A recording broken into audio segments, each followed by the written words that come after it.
আসসালামু আলাইকুম সুপ্রিয় শিক্ষার্থীরা, স্বাগত জানাচ্ছি আজকের লাইভ ক্লাসে। আশা করছি তোমরা সবাই ভালো আছো এবং সুস্থ আছো। আমাকে শুনতে পাচ্ছ কিনা এবং ঠিকঠাকভাবে দেখতে পাচ্ছ কিনা একটু কমেন্টস করে জানাবে। ইতিমধ্যেই যারা যুক্ত হয়েছে তোমাদেরকে স্বাগতম জানাচ্ছি, এবং তোমাদের 26 বেসের শিক্ষার্থী যারা আছো, তোমাদের পাশাপাশি যারা 25 বেসের পরীক্ষার্থী আছো, অর্থাৎ তোমাদের সেকেন্ড ইয়ারে যারা আছো, তোমাদের জন্য এই ক্লাসটি কাজে আসবে বলে আমি মনে করছি। তো ইতিমধ্যে যারা যুক্ত হয়েছো তোমরা একটু কমেন্টস করে জানাও কে কোন জায়গা থেকে যুক্ত হয়েছো এবং আমাকে শুনতে পাচ্ছ কিনা। মিম যুক্ত হয়েছে, জান্নাত যুক্ত হয়েছে, শ্রেয়সী দাস যুক্ত হয়েছে, ওকে। মরিয়ম যুক্ত হয়েছে আমাদের সাথে, হাসান যুক্ত হয়েছে, আরিফ হাসান। এর পাশাপাশি হচ্ছে মাহিদুল যুক্ত হয়েছে আমাদের সাথে। কে কোন জায়গা থেকে দেখছো এবং কে কোন এলাকা থেকে দেখছো, এবং সেই সাথে আজকের ক্লাসে আমি স্মরণ করতে চাই যে ফেনীতে যারা বন্যায় আক্রান্ত হয়েছে এবং বন্যা দুর্গত এলাকার মধ্যে যারা আছে, যে তাদের জন্য আমরা সমবেদনা জানাচ্ছি এবং দ্রুত এই পরিস্থিতি উন্নতির জন্য আমরা দোয়া করব। ওকে, সিলেট থেকে যুক্ত হয়েছেন মিম এবং তৌহিদুল ইসলাম যুক্ত হয়েছে আমাদের সাথে, মুর্শেদুল ইসলাম চকবাজার থেকে যুক্ত হয়েছে, রংপুর থেকে জান্নাত যুক্ত হয়েছে, এর পাশাপাশি মরিয়ম যুক্ত হয়েছে চট্টগ্রাম থেকে, রাদিন রহমান যুক্ত হয়েছে আমাদের সাথে ঢাকা থেকে। ওকে, আমাদের এই প্ল্যাটফর্মে আমরা 2021 থেকে শুরু করে অদ্যাবধি আমরা বিভিন্ন এলাকার শিক্ষার্থীদেরকে পড়িয়ে থাকি। বিভিন্ন এলাকা থেকে তোমরা যারা যুক্ত হও, তোমাদের আমাদের ক্লাসগুলো কেমন লাগে সেই জিনিসটা একটু আমি জানতে চাচ্ছি। আজকে তোমাদের যেহেতু ফ্রি সার্কেল 1-এর, অর্থাৎ হচ্ছে তোমরা জানো যে 26 বেসের জন্যই আমরা এই ক্লাসগুলো একদম ফ্রিতে আয়োজন করেছি। সার্কেল 1-এ কিছু ক্লাস তোমরা পাবে। তো এই ক্লাসগুলো তোমরা খুব ফ্রিলি পেজের মধ্যে বা আমাদের নির্ধারিত নিয়মে তোমরা ক্লাসগুলো করতে পারবে। স্যার 25 বেস এ প্লাসের ক্লাস কখন হবে? আচ্ছা, এটা হবে, একটু সময় লাগবে, তবে হবে, এটা শিওর। এই বন্যায় ক্লাস, হ্যাঁ রাহাত, এটা আমরা অনেক দিন পিছিয়েছি। হ্যাঁ, তোমাদের আন্দোলনের কারণে একটা দীর্ঘ সময় পিছিয়েছে এই কোর্সটাকে। এর পাশাপাশি বন্যার কারণেও আমরা কয়েকদিন, গত পরশুদিন শুরু হওয়ার কথা ছিল, আবার গতকালকে শুরু হওয়ার কথা ছিল, শুরু করিনি, আজকে শুরু করেছি। বন্যায় যারা আক্রান্ত হয়েছে তাদের জন্য কিন্তু আমরা প্রথমেই বলেছি যে তাদের জন্য আমরা দোয়া করছি, এবং এর বাইরে আমরা আমাদের পড়ালেখা টিম থেকে ত্রাণ সহযোগিতা কিন্তু তাদেরকে বরাবর পৌঁছিয়ে দিয়েছি। এটা যদিও বা আমাদের সীমাবদ্ধতা থেকে করা, এবং এর বাইরেও তোমরা যারা আছো তোমরাও এই সহযোগিতায় অংশগ্রহণ করতে পারো, এটা বলেছি। আজকে তোমাদের এই প্রথম পত্রের প্রথম অধ্যায়ের যে টপিকটা নিয়ে আমি পড়াবো সেটা হচ্ছে কি, যে পৌরনীতি কি এবং সুশাসন পরিচিতি। অর্থাৎ এই অধ্যায়টা একদম ইন্ট্রোডাক্টরি। আমি যদি বলি যে প্রথমে তোমরা অনেকে আমার নাম জানতে চাইবে, হ্যাঁ, এরপরে তুমি আমার সম্পর্কে আরও বিস্তারিত জানতে চাইলে যে এই জিনিসটা, সেটা হচ্ছে আমার পরিচয় লাগবে। ঠিক একইভাবে পৌরনীতিকে জানতে গেলে সেটার পরিচিতি আগে আমাদেরকে জানা থাকতে হবে। তো পরিচিতির বিষয়ে এই অধ্যায়ের ক্লাসটা হবে, তোমরা একটু ধৈর্য ধরো। কবে থেকে স্টার্ট হবে ভাইয়া? আমাদের কোর্স বলতে তুমি কি সেকেন্ড ইয়ারে না ফার্স্ট ইয়ারে? যদি ফার্স্ট ইয়ারে হয়ে থাকো তাহলে ধরে নাও এই ক্লাসটাও তোমাদের কোর্সের অন্তর্ভুক্ত, কারণ এইটা ফ্রি। মানে এমনটা না যে তোমাকে এই ক্লাসটা না করে তুমি ও কোর্স শেষ করতে পারবে, কারণ এটা কোর্সের সাথে অন্তর্ভুক্ত। ক্লাসগুলো এগুলো হবে, এগুলো রেগুলার করতে থাকো, ঠিক তোমরা তোমাদের কোর্সের ক্লাসগুলো পেয়ে যাবে, ঠিক আছে?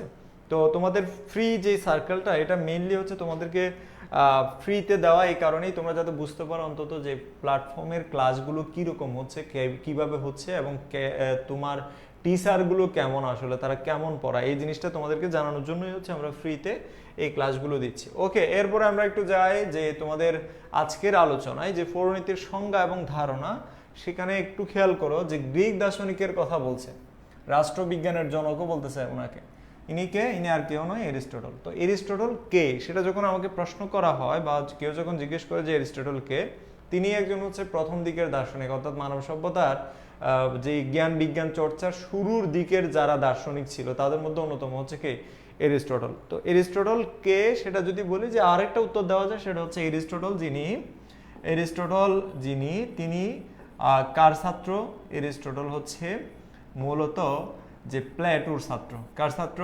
প্লেটোর ছাত্র। তো প্লেটো আবার কার ছাত্র? প্লেটো হচ্ছে সক্রেটিসের ছাত্র। ওকে, তো প্লেটো, সক্রেটিস, এরিস্টটল, আমরা তিনজন দার্শনিকের নাম অলরেডি জেনে গেলাম। তো তিনজনেই ছিল হচ্ছে গ্রিক দার্শনিক। কথা বুঝতে পারছো? জ্ঞান বিজ্ঞান চর্চার ক্ষেত্রে গিয়ে তাদের অবদানকে অস্বীকার করার কোনো সুযোগ নেই। যারা ইতিমধ্যে ক্লাসে যুক্ত হয়েছে প্লিজ তোমরা ক্লাসটা, স্যার এই কোর্স কি ফ্রি? হ্যাঁ, এই কোর্সটা মানে সার্কেল 1 ফ্রি।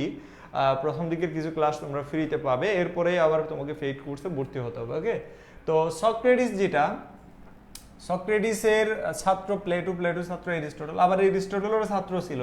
তিনি হচ্ছে সারা পৃথিবী জয় করা, মানে বলা হয়ে থাকে যে সারা পৃথিবীতে দিক বিদিক জয় করা একজন বীর, যাকে আমরা গ্রেট ওয়ারিয়র বলি, হ্যাঁ, গ্রেট যোদ্ধা। তিনি হচ্ছে কে, যে আলেকজান্ডার। তো আলেকজান্ডারের গুরু ছিলেন হচ্ছে এরিস্টটল। এই এরিস্টটলকে বলা হয় রাষ্ট্রবিজ্ঞানের জনক। কেন রাষ্ট্রবিজ্ঞানের জনক বলা হয়? কারণ রাষ্ট্র সম্পর্কিত বিভিন্ন তত্ত্ব উপাত্ত, এর পাশাপাশি রাষ্ট্র কেমন হওয়া উচিত, রাষ্ট্রের শাসক ব্যবস্থা কেমন হওয়া উচিত, রাষ্ট্রের জনগণ কত হলে সেটা ভালো রাষ্ট্র হবে, এর পাশাপাশি একজন মানে রাষ্ট্রের শাসকের যে বৈশিষ্ট্য, সেই বিষয়ে বিভিন্ন ধ্যান ধারণা তাদের মধ্য থেকেই সেটা এসেছিল। বিশেষ করে এরিস্টটল, প্লেটোর কথা আমি বলছি। প্লেটোর একটা গ্রন্থ মনে রাখবে, প্লেটোর গ্রন্থের নাম হচ্ছে কি, দ্য রিপাবলিক, দ্য রিপাবলিক। ওকে, এরপরে আরেকটা গ্রন্থ, সেটা হচ্ছে কার, এরিস্টটল। আবার বলছি, প্লেটোর গ্রন্থের নাম হচ্ছে দ্য রিপাবলিক, এরিস্টটলের গ্রন্থের নাম হচ্ছে কি, দ্য পলিটিক্স। ওকে, দুইটার গ্রন্থের কথা বলছি, দুইটাই মনে রাখবা, দ্য পলিটিক্স। ওকে, এই দুইটা গ্রন্থ মনে রাখবা, কারণ তোমরা যতই যা করো না কেন এই দুইটা গ্রন্থ থেকে প্রায় প্রতি বছরই একটা প্রশ্ন আসে। হয়তো জিজ্ঞেস করে যে পলিটিক্স গ্রন্থটি কার, এটা হচ্ছে এরিস্টটলের। আবার এটাও জিজ্ঞেস করে যে রিপাবলিক গ্রন্থটি কার, এটা হচ্ছে প্লেটোর। অথবা এটা জিজ্ঞেস করতে পারে যে প্লেটোর ছাত্র কে ছিলেন, এরিস্টটল, এরিস্টটলের গুরু কে ছিলেন, প্লেটো। আবার প্লেটোর গুরু কি ছিলেন, তিনি হচ্ছে সক্রেটিস। সক্রেটিস যদিও বা তিনি কোনো বই লিখেননি, যার কারণে তার কোনো গ্রন্থ সম্পর্কে আমি এখানে উল্লেখ করছি না। ঠিক আছে, তাহলে আমরা যেটা জানলাম যে প্লেটো এবং এরিস্টটলের বিষয়ে আমরা জানলাম। এরিস্টটলের ছাত্র কে ছিল বলছি, আমি বলছি আলেকজান্ডার দ্য গ্রেট, যাকে যে গ্রেট ওয়ারিয়রও বলা হয়ে থাকে। তো রাষ্ট্রবিজ্ঞানের জনক যিনি গ্রিক দার্শনিক এরিস্টটল, তিনি বলেছেন কি, মানুষ স্বভাবতই সামাজিক এবং রাজনৈতিক জীব। তোমরা একটা জিনিস সবসময় মনে রাখবা যে মানুষ যতই বলুক না কেন সে নিরপেক্ষ, নিরপেক্ষ, নিরপেক্ষ। তোমাকে ধরে নিতে হবে এর পিছনে রাজনীতি, রাজনীতি, রাজনীতি। তার মানে মানুষ প্রত্যেকটা নিরপেক্ষ, মানুষের ভিতরেই কোনো না কোনো রাজনৈতিক সত্তা বিদ্যমান। এটা আমার কথা নয়, এটা স্বয়ং এরিস্টটলই বলেছেন। যিনি, তার কথা হচ্ছে কি, মানুষ স্বভাবতই যে সামাজিক এবং রাজনৈতিক জীব, মানুষের স্বভাবগত কারণে এটা তার ভিতরে থাকে। সে কোনো না কোনো পক্ষ অবলম্বন করে, সে কখনো নিরপেক্ষতা অবলম্বন করতে পারে না রাজনৈতিক দিক থেকে। ঠিক আছে, তাহলে তারা কোনো না কোনো একটা দলকে সাপোর্ট করে, এই জিনিসটা বলেছে। তো মানুষ আবার সমাজে বাস করে, আবার যদি সমাজে বাস না করে, তাহলে ধরে নিতে হবে সেই দেবতা না হয় পশুর পর্যায়ে চলে গেছে, হয় দেবতার পর্যায়ে, না হয় কোন পর্যায়ে, পশুর পর্যায়ে চলে গেছে। এই জিনিসটা বলছে। তো পৌরনীতি যেটা পড়তে যাচ্ছি আমরা, সেই পৌরনীতিটা হচ্ছে একটা নাগরিকতা বিষয়ক বিজ্ঞান। নাগরিকতা বিষয়ক বিজ্ঞান কেন? কারণ হচ্ছে পৌরনীতিতে নাগরিকতার সাথে জড়িত সকল বিষয় নিয়ে স্টাডি করা হয়। যে পৌরনীতি যে বিষয়টা, সেটা হচ্ছে নাগরিকতা বিষয়ক বিজ্ঞান। কেন? কারণ পৌরনীতিতে নাগরিকতার সাথে জড়িত সকল বিষয় নিয়ে স্টাডি করা হয়। আবার বলছি, পৌরনীতিতে নাগরিকের অতীত, বর্তমান, ভবিষ্যৎ থেকে স্থানীয়, জাতীয়, আন্তর্জাতিক, এমনকি তাদের দায়িত্ব কর্তব্য থেকে শুরু করে যে তাদের অধিকার, এবং আন্তর্জাতিক পর্যায়ে একজন নাগরিকের দায়িত্ব কর্তব্য কি, সব বিষয় নিয়ে পৌরনীতিতে যেহেতু স্টাডি করা হয়, সুতরাং পৌরনীতি হচ্ছে নাগরিকতা বিষয়ক বিজ্ঞান।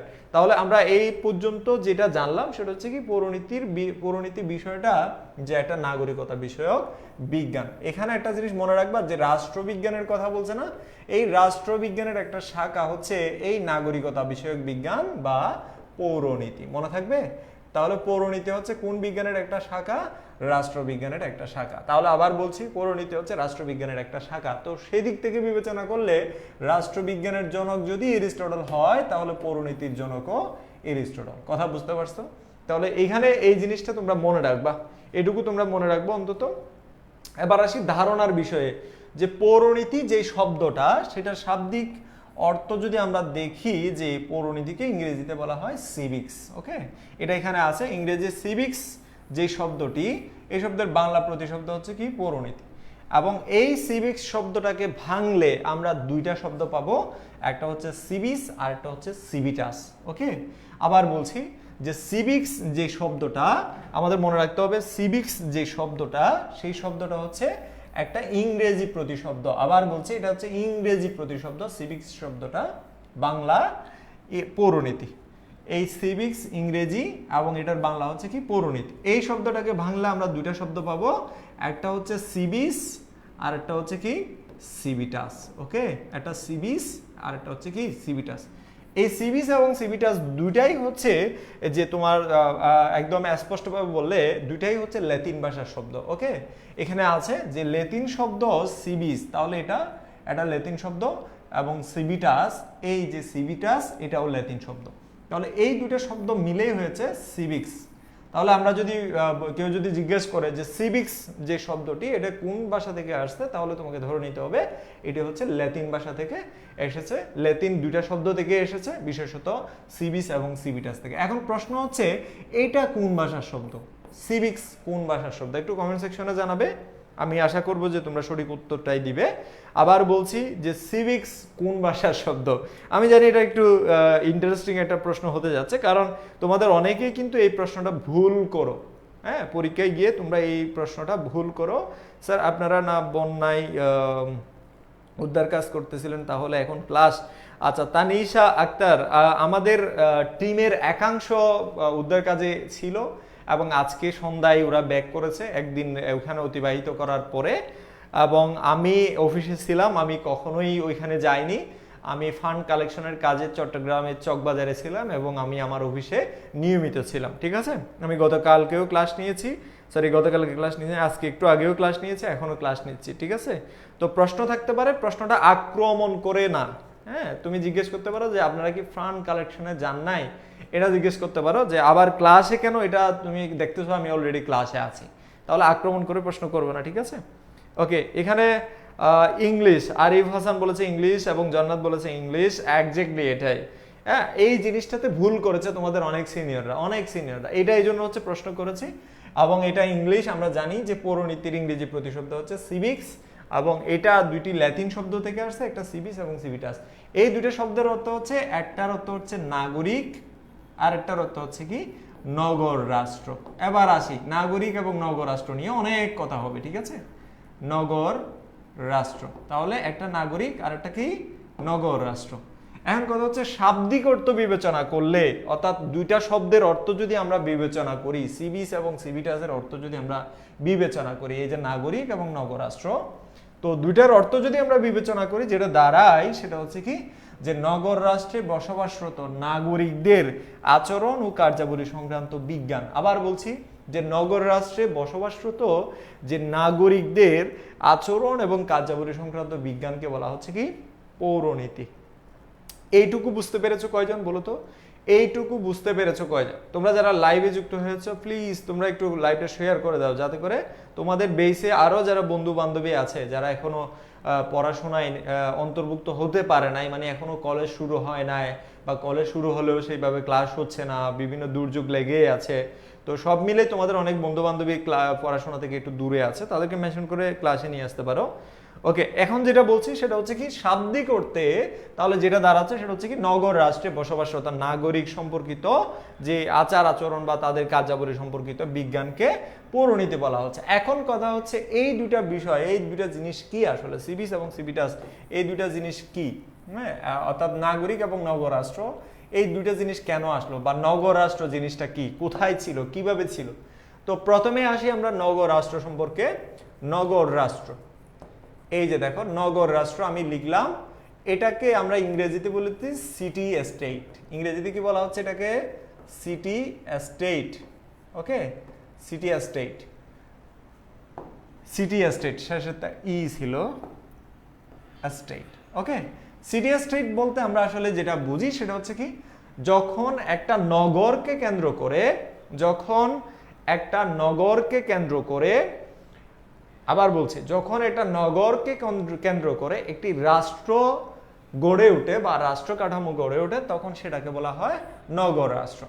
এটার মানে হচ্ছে ধরো চট্টগ্রাম একটা শহর, হ্যাঁ চট্টগ্রাম একটা কি শহর, কিংবা ঢাকা একটা শহর, তাই না? এই ঢাকা কিংবা চট্টগ্রামকে একটা রাষ্ট্র বানিয়ে ফেললে কেমন হয়? একটা নগর একটাই রাষ্ট্র। যেমন সিঙ্গাপুর, তোমরা জানো যে সিঙ্গাপুর খুবই ছোট একটা রাষ্ট্র, তাই না? সিঙ্গাপুর, আচ্ছা সিঙ্গাপুর, এই যে সিঙ্গাপুর আমি বললাম, এই সিঙ্গাপুর হচ্ছে একটা শহর একটা রাষ্ট্র। তার মানে সিঙ্গাপুরের রাজধানীর নাম সিঙ্গাপুর সিটি। এই জিনিসটা তোমরা বুঝতে পারছো কিনা? তাহলে একটা শহরকে যখন একটা রাষ্ট্র বানিয়ে ফেলা হয় তখন সেটাকে বলা হয় নগর রাষ্ট্র। কি রাষ্ট্র? নগর রাষ্ট্র, যেটার আয়তন খুবই সীমিত অর্থাৎ ছোট, জনসংখ্যাও খুবই কম।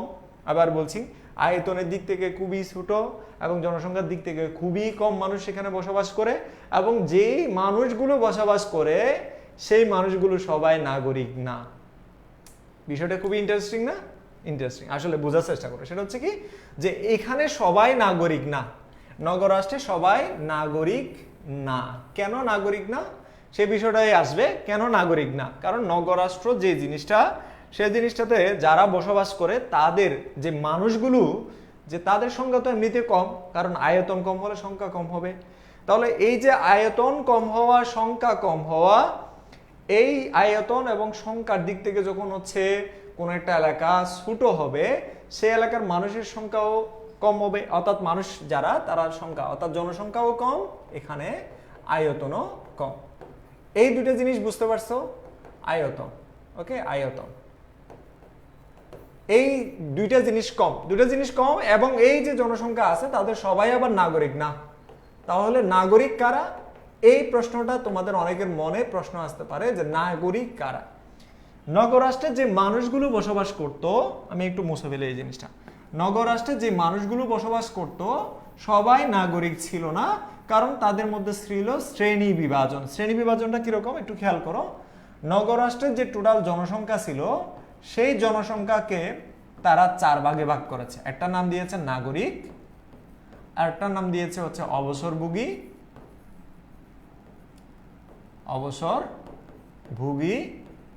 এরপর আরেকটা নাম দিয়েছেন কি, যে ব্যবসায়ী বা বিদেশি, আরেকটা হচ্ছে দাস এবং নারী। তাহলে দেখো, দাস ও নারী হচ্ছে একদম নিম্ন স্তরে। এই যে দেখো, প্রথম শ্রেণীতে হচ্ছে নাগরিক। নাগরিক কারা তাহলে? নাগরিক হচ্ছে রিয়াদ হুসাইন, মানুষ মরতেছে এটা নিয়ে আমাদেরই খুবই আফসোস, আমাদের টিমও কাজ করতেছে।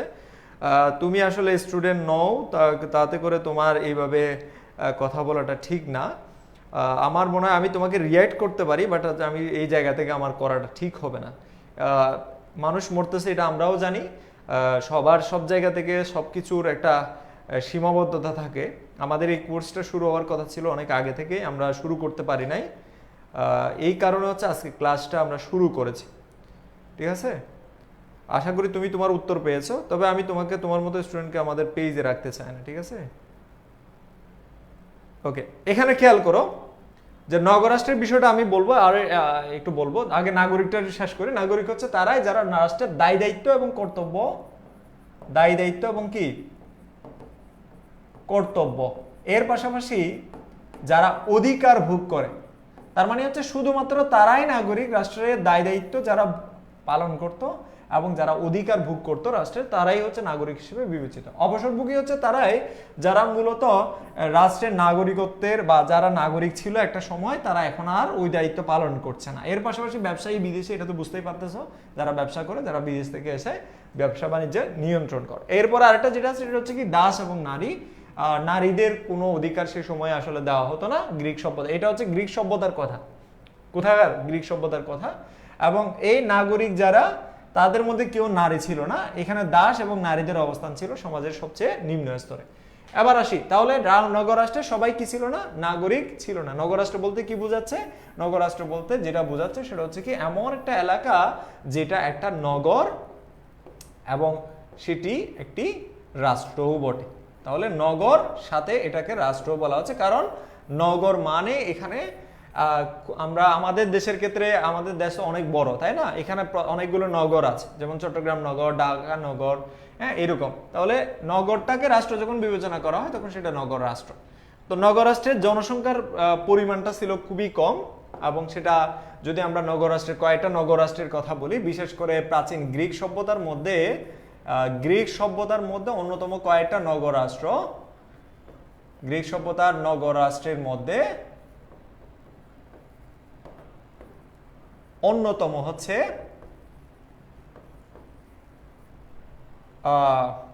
অ্যাথেন্স, হ্যাঁ, স্পার্টা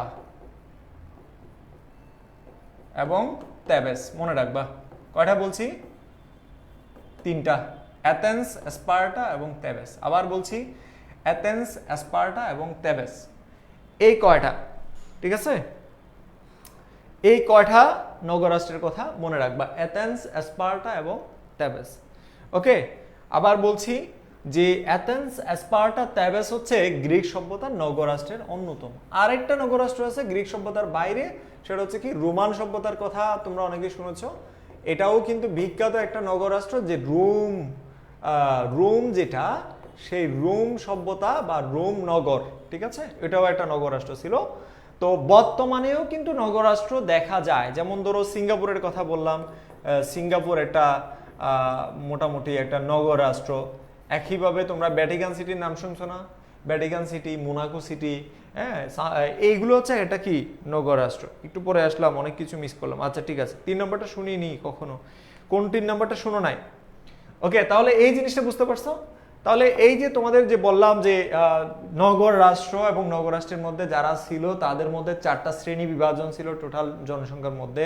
সেখানে একটা শ্রেণী ছিল নাগরিক, যারা রাষ্ট্রের দায়িত্ব কর্তব্য পালন করত। তাহলে সেই সময়ে রাষ্ট্রের শুধু দায়িত্ব কর্তব্য পালন এবং সুবিধা ভোগ করা, এই জিনিসটাই ছিল তাদের মূল কাজ। এখন গ্রিক সভ্যতার কথা যেহেতু আসছে, তাহলে আমাদের আরেকটা জিনিস মনে রাখতে হবে, এখন বর্তমান বিশ্বে যে আমরা গণতন্ত্রের কথা বলি, সেই গণতন্ত্রের জন্ম, অর্থাৎ যে গণতন্ত্রের কথা বলি, গণতন্ত্রের জন্ম হয়েছে কোথায়? গ্রিক সভ্যতায়, বিশেষ করে অ্যাথেন্সেই মূলত গণতন্ত্রের জন্ম। গণতন্ত্রের জন্ম কোথায়? অ্যাথেন্সে। এই জিনিসটাও মনে রাখবা। তাহলে আমরা যেহেতু পরিণতি পড়বো, এখানে আমাদের গণতন্ত্র সম্পর্কে আমাদের জানতে হবে। সরোয়ার আহমেদ বলেছে, ভাইয়া এগুলো কোন বই থেকে পড়াচ্ছে? বইয়ে এগুলো পাবে না, এগুলো ক্লাস লেকচারে পাবে। এগুলো টিচারের ক্লাস যখন তুমি করবে তখন ক্লাস লেকচারে পাবে। তোমাদের মনে প্রশ্ন আসতে পারে, এগুলো কি আসলে পরীক্ষায় আসে? উত্তর হচ্ছে হ্যাঁ, পরীক্ষায় আসে। এবং আমি যেগুলো পড়াচ্ছি প্রত্যেকটাই বই থেকেই পড়াচ্ছি, তবে বইয়ের ভিতরের আলোচনার মধ্যে, ক্লাস লেকচারের মধ্যে এগুলো অন্তর্ভুক্ত। টিচারই তোমাকে এগুলো দিতে পারবে, বইয়ের মধ্যে সবকিছু তুমি পাবে না। ওকে, তাহলে গণতন্ত্রের জন্ম কোথায়? অ্যাথেন্সের মধ্যে। বিশেষ করে এই অ্যাথেন্স হচ্ছে কোথাকার একটা নগরাষ্ট্র? গ্রিক সভ্যতার একটা নগরাষ্ট্র। তাহলে এই যে তোমাদেরকে বললাম, এই জিনিসটা এইটুকু পর্যন্ত বুঝতে পারছো কিনা? তাহলে যেটা আমি বলছি যে পৌরনীতির শব্দগত অর্থে সিভিক্স, অর্থাৎ ইংরেজি প্রতিশব্দ সিভিক্স এর অর্থ হচ্ছে কি, পৌরনীতি হলো নগরাষ্ট্রে বসবাসরত নাগরিকদের আচরণ ও কার্যাবলী সম্পর্কিত। তাহলে নগরাষ্ট্র সম্পর্কে ধারণা পেয়েছো এবং নাগরিকদের সম্পর্কে যে ধারণা পেয়েছো। তাহলে নগরাষ্ট্রের মধ্যে যারা বসবাস করত, নাগরিক যারা ছিল, তাদের সম্পর্কিত বিজ্ঞান বলা হচ্ছে। তাহলে নাগরিক এবং কি নগর রাষ্ট্র। এখন কথা হচ্ছে কি, নাগরিকতার ধারণাটা এখন পাল্টেছে। নাগরিক আগে যেরকম ছিল এখন সেরকম নাই। এখন আগে নাগরিক ছিল অল্প মানুষ, অর্থাৎ টোটাল যে জনসংখ্যা ছিল সেখানে 4 ভাগ করে 1 ভাগ ছিল নাগরিক। কথা বুঝতে পারছো? এই 1 ভাগ নাগরিকের ধারণাটা এখন পাল্টেছে। এখন বলা হচ্ছে কি, যে 4 ভাগ নয়, বরঞ্চ সবাই নাগরিক। এখন তুমি 18 বছর প্লাস হয়ে গেলে, 18 প্লাস হইলে তোমাকে বলা হচ্ছে কি তুমি নাগরিক। এবং নগরাষ্ট্রের ধারণাটা এখন আর নাই বলতে গেলে, এখন আর প্রায় এই নগরাষ্ট্রের ধারণাটা এখন আর দেখা যায় না। বিশেষ করে যেটা দেখা যায় সেটা হচ্ছে কি জাতি রাষ্ট্র। কি রাষ্ট্র? জাতি রাষ্ট্র। তাহলে বুঝতে পারছো? তাহলে নগরাষ্ট্রের ধারণাটা পাল্টেছে এবং জাতি রাষ্ট্রের ধারণাটা এখন আমাদের মধ্যে আছে। অর্থাৎ এখন আমরা যে রাষ্ট্রে বসবাস করি সেখানে একটা জাতির জন্য একটা রাষ্ট্র, যেমন বাঙালি জাতির জন্য এটা বাংলাদেশ। তাহলে এখন আমরা কি জাতি? বাঙালি জাতি, এবং আমাদের দেশের নাম কি? বাংলাদেশ। তাহলে এখন আমরা কোন দেশে বসবাস করি? জাতি রাষ্ট্রে। তাহলে আগে যে গণতন্ত্রের কথা বলেছি, তাহলে আগে যারা নাগরিক ছিল তারা সংখ্যায় কম ছিল এবং তাদেরকেই শুধুমাত্র নাগরিক বলা হতো, বাকিদের নাগরিক বলা হতো না। এটা গ্রিক সভ্যতায় ছিল। বাট এখন সেই ধারণাগুলো পাল্টেছে। আগে শুধুমাত্র অল্প সংখ্যক মানুষকে নাগরিক বলা হলেও এখন অনেক মানুষকে, মানে 18 প্লাস হয়ে গেলেই তাকে কি বলা হচ্ছে? নাগরিক বলা হচ্ছে। তাহলে অনেক কিছু পাল্টেছে না? একইভাবে রাষ্ট্র যেরকম একটা নগরাষ্ট্র ছিল একটা সময়, এখন নগরাষ্ট্র না, এখন জাতি রাষ্ট্র। আগে একটা সময় নাগরিক ছিল হচ্ছে অল্প সংখ্যক মানুষ, হ্যাঁ, তাদেরকে নাগরিক বলা হতো। এখন 18 বছর প্রাপ্তবয়স্ক হলে সবাইকে নাগরিক বলা হচ্ছে। তাহলে সবকিছু ধ্যান ধারণা পাল্টেছে। এটার জন্য আসলে নাগরিকতার ধ্যান ধারণার পাল্টানোর সাথে সাথে রাষ্ট্রের ধরন পাল্টেছে, রাষ্ট্রের মধ্যে অনেক বিষয় আসলে পরিবর্তন হয়েছে। এই কারণেই মোটামুটি পৌরনীতির বিষয়টা আরো বেশি গুরুত্ব পেয়েছে। তো পৌরনীতিকে সংস্কৃত ভাষায় কি, অর্থাৎ হচ্ছে সংস্কৃত ভাষায় এই যে একটু আগে আমরা নগর বলছিলাম, এই যে দেখো নগর, এই নগরকে মোটামুটি আমরা ইংরেজিতে বলা হচ্ছে সিটি, কি বলা হচ্ছে, সিটি বলা হচ্ছে, কিন্তু সংস্কৃত ভাষায় সেটাকে পুর বলা হচ্ছে, অথবা সেটাকে পুরী বলা হচ্ছে। এবং এই যারা নগরে বসবাস করে তাদেরকে বলা হচ্ছে কি, পুরবাসী। কি ভাষী? পৌরবাসী। অর্থাৎ মোটামুটি ভাবে সংস্কৃত ভাষায় নগরকে পুর বলা হয়, এটা পরীক্ষায় আসে। একইভাবে আসে পুরী, এটাও আসে। আবার নগরে যারা বসবাস করে তাদেরকে পৌরবাসী বলা হয়। ওকে, প্রাচীন গ্রিসের এক একটি নগর ছিল এক একটি রাষ্ট্র। বুঝতে পারছো? এখন কথা বুঝতে পারছো কোত্থেকে পড়াচ্ছি এই জিনিসটা? এগুলোর প্রত্যেকটাই আমি তোমাদেরকে অলরেডি বললাম। প্রাচীন গ্রিসের অ্যাথেন্স, স্পার্টা এগুলো ছিল মূলত আয়তন এবং জনসংখ্যার দিক থেকে কম। এই জিনিসটাও আমি তোমাদেরকে অলরেডি বলে ফেলেছি। তো কারা নাগরিক ছিল সে সময়, কারা নাগরিক কারা, সেটা এই লাইনের মধ্যে উত্তর পাবে। তাহলে কি, নগর রাষ্ট্রের মধ্যে শুধু যারা রাজনৈতিক অধিকার, কর্তব্য এবং রাষ্ট্র পরিচালনার অংশগ্রহণ করত তাদেরকেই নাগরিক বলা হচ্ছে। তাহলে নগর রাষ্ট্রের মধ্যে যারা টোটাল যে জনসংখ্যা ছিল সেই টোটাল জনসংখ্যার মধ্যে শুধুমাত্র একটা অংশকেই নাগরিক বলা হচ্ছে, যারা রাষ্ট্রের দায়িত্ব, কর্তব্য এবং হচ্ছে রাষ্ট্রের সুযোগ সুবিধা ভোগ করত। কথা বুঝতে পারছো কিনা? কথা বুঝতে পারছো? স্যার পিডিএফ কি দিবেন? পিডিএফ দেওয়া হবে কোর্সে ভর্তি হলে। ওকে, কোর্সে ভর্তি হলে। আচ্ছা, সিভিক্স তো হবেই, কোন রাইটার পাবলিকেশন সেটা বলছি। আচ্ছা ঠিক আছে, ওকে, সমস্যা নাই। নাগরিক কারা, প্রশ্ন হচ্ছে কি লিখতে হবে। নাগরিক হচ্ছে মূলত যে তারাই যারা নাগর রাষ্ট্রে, অর্থাৎ একটা সময় সেই ধারণাটা ছিল, পরীক্ষা এখন ওইভাবে আসে না, যদি প্রশ্ন আসে তাও আসবে নাগরিকতা কি, এটা আসবে। নাগরিকতা হচ্ছে একটা স্ট্যাটাস বা একটা মর্যাদা বা একটা সম্মান, রাষ্ট্রের একজন ব্যক্তি বা একজন নাগরিক হিসেবে যেই সম্মান আমরা পাই বা যেই মর্যাদা পাই সেটাই আমাদের নাগরিকতা। নাগরিক কি এটা পরীক্ষায় আসবে না, এটা আসবে হচ্ছে নাগরিকতা কি। ঠিক আছে, পরীক্ষা এটা আসতে পারে। এরপর একটু খেয়াল করো, নাগরিক হলো সেই ব্যক্তি যিনি রাষ্ট্রের মধ্যে স্থায়ীভাবে বসবাস করে।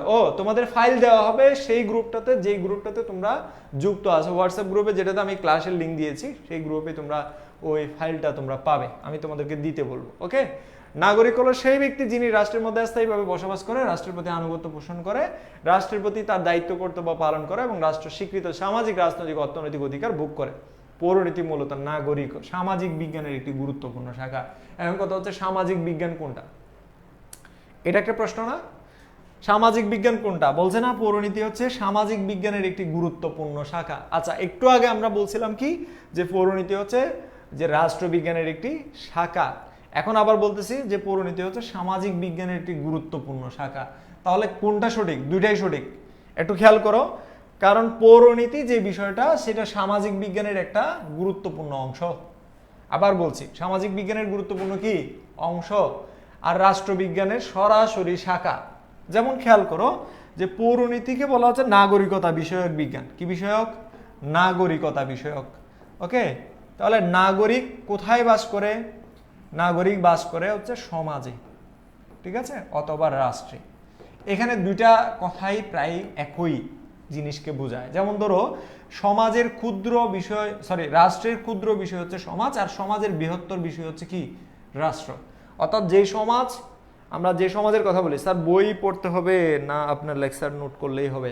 আমার লেকচার নোট করলে হবে, কারণ আমি প্রত্যেকটা জিনিস তোমাদেরকে ধরে ধরে ধরে ধরে বুঝাবো। প্রত্যেকটা লাইন দেখতে পাচ্ছ না কিভাবে পড়াচ্ছি?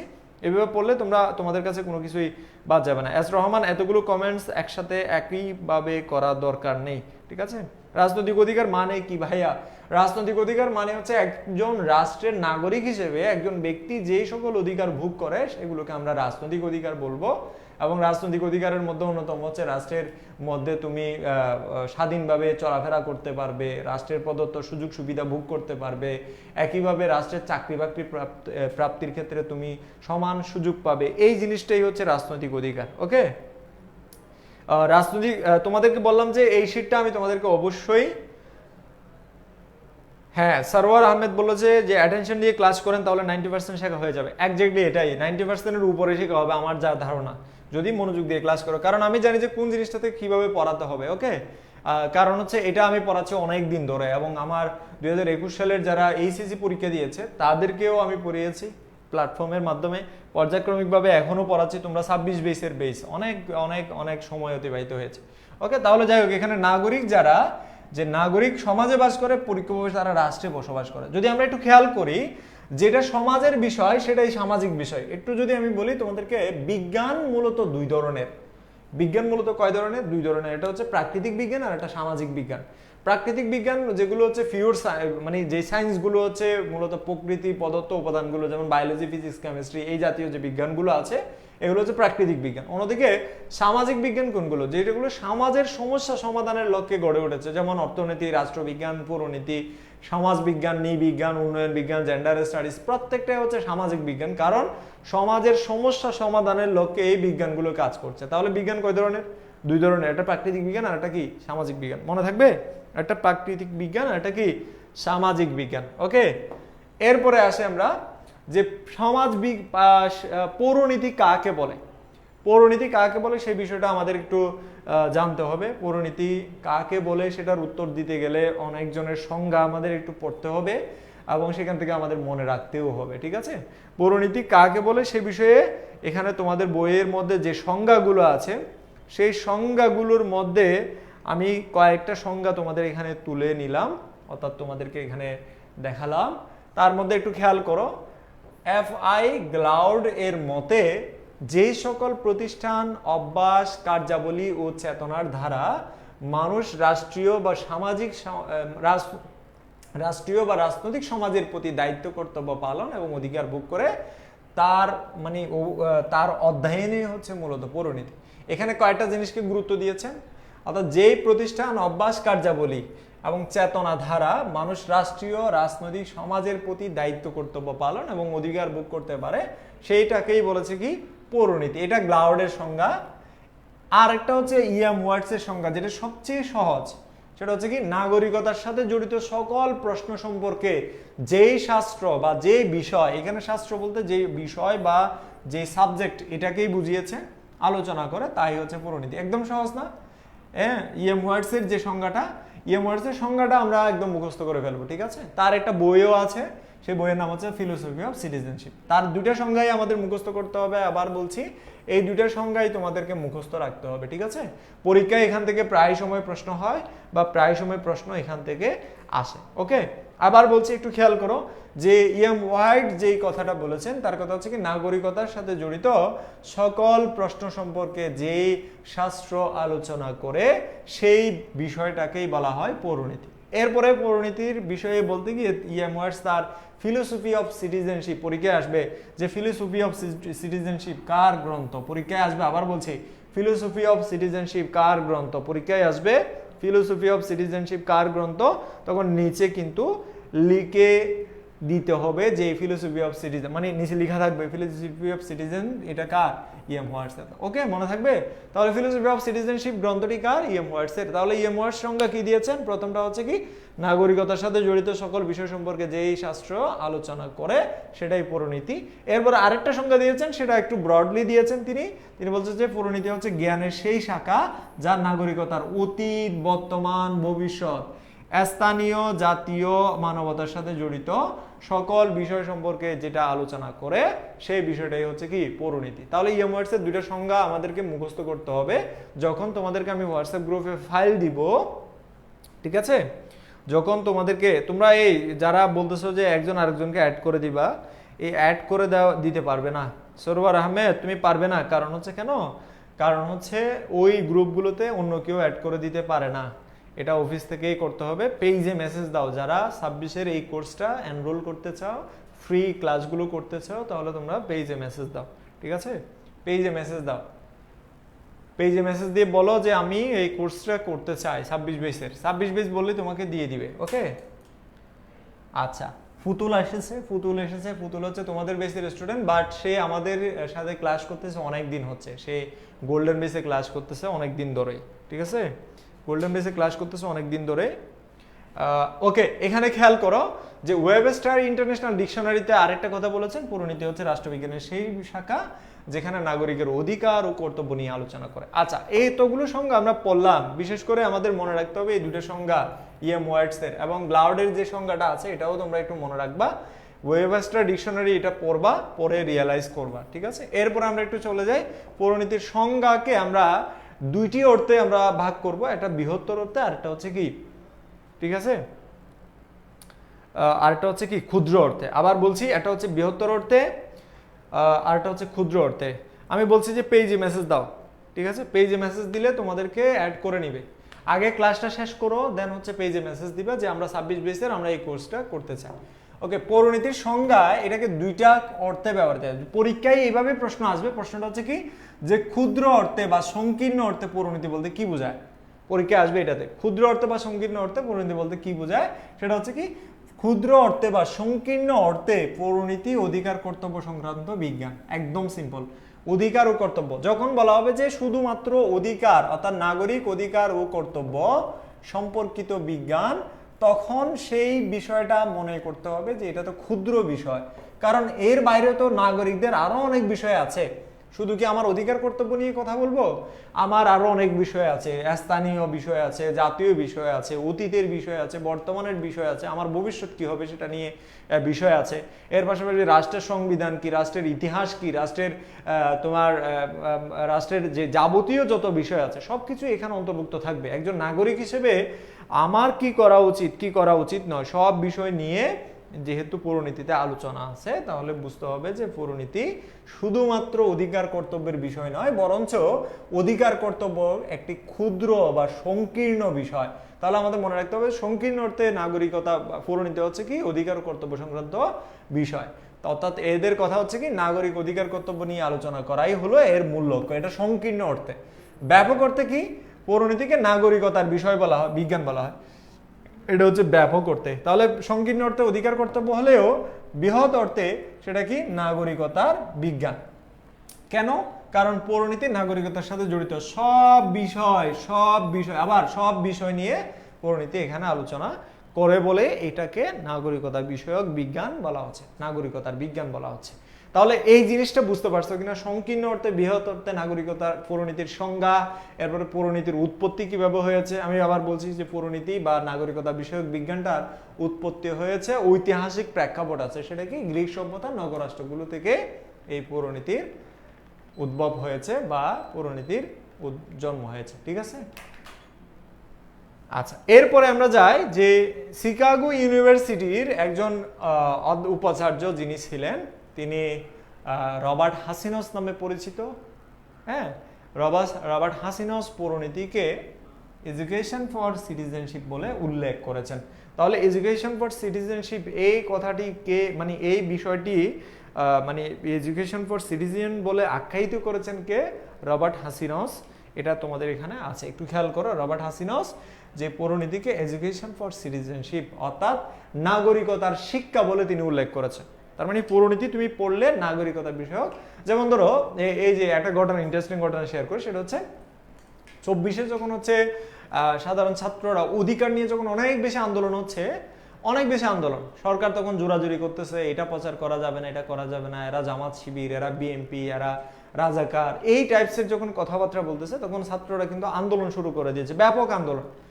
এই আন্দোলনের সময় বেশ কয়েকজন ছাত্র আমাকে মেসেজ দিয়ে বলতেছে যে স্যার আপনি তো গণতন্ত্র সম্পর্কে পড়ালেন, রাষ্ট্রের একজন নাগরিক হিসেবে কি কি অধিকার থাকা দরকার সেটা সম্পর্কে পড়ালেন, অনেক কিছু জানালেন, হ্যাঁ বুঝালেন, কিন্তু আমরা তো সেই অধিকারটুকু পাচ্ছি না। অনেকে গ্রুপে পোস্ট করেছে যে রাসেল স্যার আপনি যেগুলো পড়াইছেন তার কোনোটাই তো আমাদের দেশে নাই, তাহলে এগুলো পড়ে আর লাভ কি? ওকে, আমার এক বন্ধু আমাকে বারবার দুষ্টামি করে বলতেছিল যে এতদিন ধরে পরিণতি পড়াইছো, ছাত্ররা কিন্তু সচেতন হয়ে গেছে এখন। হ্যাঁ, তারা রাজনৈতিক সচেতন, অধিকার সচেতন, নাগরিক সম্পর্কে তারা জানে, সুতরাং তারা রাজপথে এসে নেমে এসেছে। আরো আমাকে দুষ্টামি করে বলতেছে আরো পরিণতি পড়াও। তো আমি বলছি আরো পড়াবো, প্রয়োজনে আরো একবার কি হবে, আন্দোলন হবে, সংগ্রাম হবে, ছাত্ররা তাদের অধিকার আদায় করবে। তাহলে এটাকে এই যে দেখো এডুকেশন মানে শিক্ষা, তুমি একজন নাগরিক হিসেবে তোমার ভিতরে যে শিক্ষা, সেই শিক্ষাটাকে দিবে পরিণতি দিবে। রবার্ট হাসিনস এই কথাটা বলেছে। ওকে,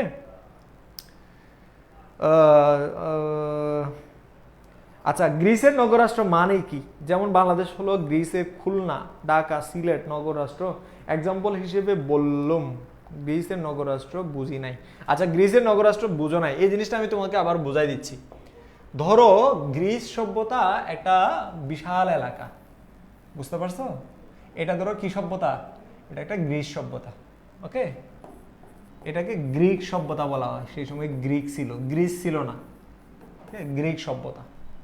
এই গ্রিক সভ্যতার মধ্যে এটা একটা রাষ্ট্র, এটা একটা রাষ্ট্র, এটা আরেকটা রাষ্ট্র, এটা আরেকটা রাষ্ট্র, হতে পারে অনেকগুলো রাষ্ট্র। Okay fine. তো এটা একটা নগর, এটা একটা নগর, সভ্যতা মানে বিশাল বড় এলাকা, এটাকে আমরা ধরে নিচ্ছি। এই যে একটা নগর নিয়ে একটা রাষ্ট্র, তারা বলতেছে যে আমরা অ্যাথেন্স, আমরা কি অ্যাথেন্স, এরা বলতেছে আমরা স্পার্টা, ওকে, এরা বলতেছে আমরা তেবেস।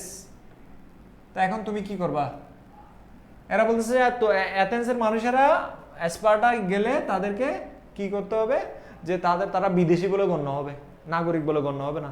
তার মানে কেন? কারণ হচ্ছে এটা একটা রাষ্ট্র হয়ে গেছে, এটা একটা রাষ্ট্র হয়ে গেছে, এটা একটা, তার মানে সভ্যতার ভিতরে ছোট ছোট এলাকা নিয়ে, অর্থাৎ ধরো যে চট্টগ্রাম যদি এখন বলে, যে চট্টগ্রামটা যদি একবার বলে যে আমরা বাংলাদেশের সাথে নাই, আমরা একটা রাষ্ট্র, আমরা একটা কি রাষ্ট্র, তাহলে চট্টগ্রামের রাজধানী কি হবে বলো তো? চট্টগ্রামের রাজধানী চট্টগ্রামই হবে, কারণ চট্টগ্রাম যেটাই রাষ্ট্র সেটাই কি নগর। বুঝতে পারছো কিনা? এটাই হচ্ছে নগর রাষ্ট্র, এই যে এটাই নগর রাষ্ট্র, এটাই নগর রাষ্ট্র, অর্থাৎ এটাই নগর রাষ্ট্র। আমার কথা বুঝতে পারছো? এইভাবেই নগর রাষ্ট্রগুলো গড়ে উঠেছে, ছোট্ট এলাকা, অল্প মানুষ, সেই মানুষগুলো নিয়ে একটা রাষ্ট্র ঘোষণা করেছে, তারা নিজেরাই একটা রাষ্ট্র হয়ে গেছে। ঠিক আছে? এখানে হোয়াটসঅ্যাপে অনেকেই আছে, হোয়াটসঅ্যাপে গ্রুপে অনেকেই আছে, নীরবে নিভৃতে ক্লাস করতেছে। তোমরা ক্লাস শেষ হলে যারা কোর্সে ফ্রি কোর্সের এনরোল করো নাই, তোমরা পেজে মেসেজ দিবে, তোমাদেরকে অ্যাড করে নেবে। এরপরে আসি পৌরনীতি কেন পড়বো। যে পৌরনীতি কেন পড়বো, এটা নিয়ে তোমাদের অনেকেরই জানাশোনা থাকার কথা, অনেকেই জানবে এবং অনেকেই এটা সম্পর্কে তোমাদের বোঝার কথা। ওকে, একটু খেয়াল করো, পৌরনীতি কেন পড়বো বা পৌরনীতি কেন পাঠ করা উচিত, এই বিষয়ে অনেকগুলো পয়েন্ট এখানে আছে।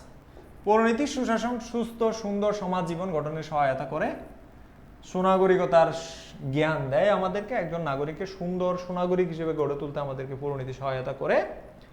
এরপরে যেটা আছে, সুনাগরিকতার শিক্ষা দান করে। এরপরে হচ্ছে কি, নাগরিক দৃষ্টিভঙ্গি উদার করে। এই জিনিসটা তোমরা অনেকেই বুঝো না, সেটা হচ্ছে নাগরিক দৃষ্টিভঙ্গি। এখন